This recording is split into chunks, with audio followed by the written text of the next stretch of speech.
أعوذ بالله من الشيطان الرجيم بسم الله الرحمن الرحيم رب زدني علما اللهم نبئني بحقيقة الأشياء إلهكم إله واحد لا إله إلا هو الرحمن الرحيم لا حول ولا قوة إلا بالله۔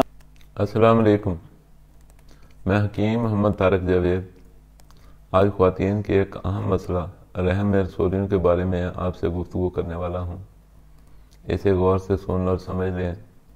رسولیاں بذات خود کچھ نہیں ہوتی، انسانی جسم میں غدودوں کی بہتات ہے، اور یہ سب انسانی جسم میں بکھرے پڑے ہیں اور اپنی جگہ پر رہتے ہوئے اپنی ڈیوٹیز سر انجام دے رہے ہیں۔ ان کا کام جسم میں موجود مادوں کو جذب کرنا، ان مادوں میں کیمیائی تبدیلی لانا اور انہیں آگے خارج کر دینا ہوتا ہے، اور یہ غدود اپنے فرائض جگر کی ماتحتی میں ادا کر رہے ہوتے ہیں۔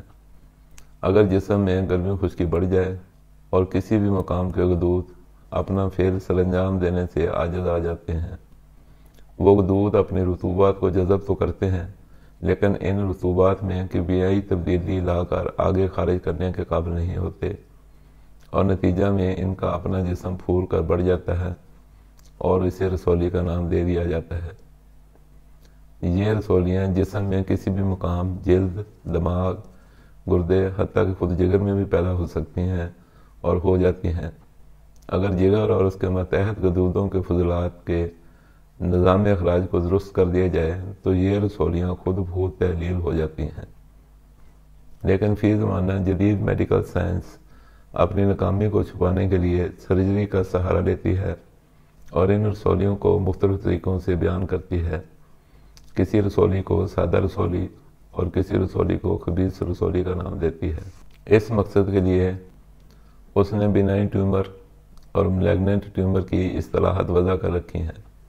جیسا کہ سب جانتے ہیں، جدید میڈیکل سائنس سسٹم کو ٹھیک کرنے کی صلاحیت نہیں رکھتی اور نہ ہی سسٹم کو ٹھیک کرنے کا کلیم کرتی ہے، بلکہ نظام کو ٹھیک کرنے کی بجائے اور نظام کی خرابی سے پیدا ہونے والے نتیجے کو بدلنے کی کوشش کرتی ہے، اور پروپیگنڈا کے زور پر اپنی ناکامیوں کو کامیابیوں کی صورت میں پیش کرتی ہے۔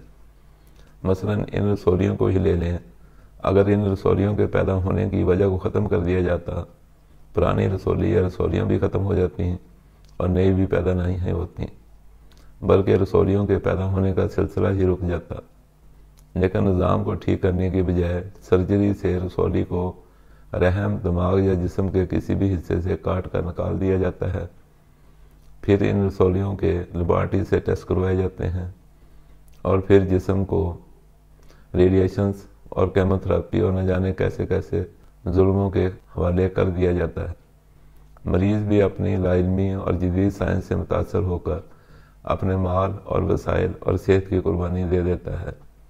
جدید طریقہ علاج کی مقبولیت کی وجہ صرف دیگر طریقہ علاج کے معالجین کی محنت نہ کرنے کی عادت اور اپنے طریقہ علاج پر عبور نہ ہونا ہے، اور اس سے بھی بڑھ کر مریض کی جلد تکلیف سے چھٹکارے کی خواہش، اپنا چٹخارہ برقرار رکھنے کی تمنا اور عاقبت ناندیش اس سارے فساد کی بنیادی وجہ ہے۔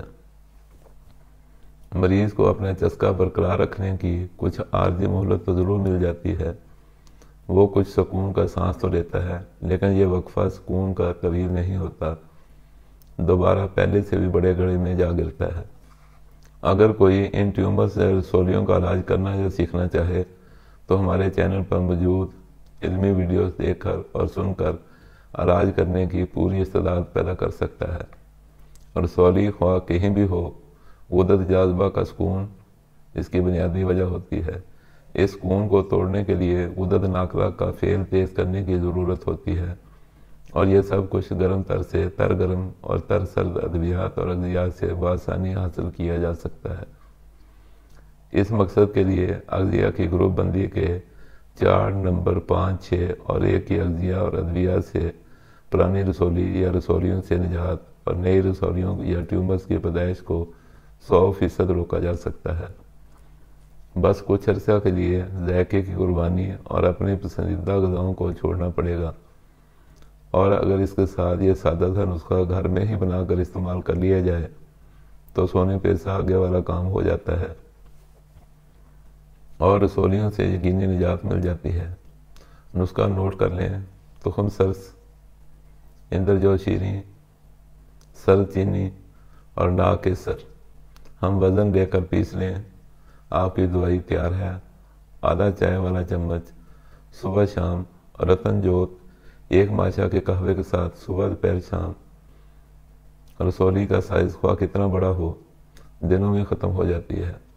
آپریشن نہیں کروانا پڑتا۔ دوائی کو صبح شام یا صبح دوپہر شام اپنے مرض اور برداشت کے حوالے سے استعمال کیا جا سکتا ہے۔ اپنے جاننے والوں، عزیزوں اور دوستوں سے ضرور شیئر کریں۔ کسی کا بھلا ہو جائے، اس سے بڑھ کر اس دنیا میں کچھ نہیں۔ اللہ سب کو خوش رکھے، دعاؤں میں یاد رکھیں۔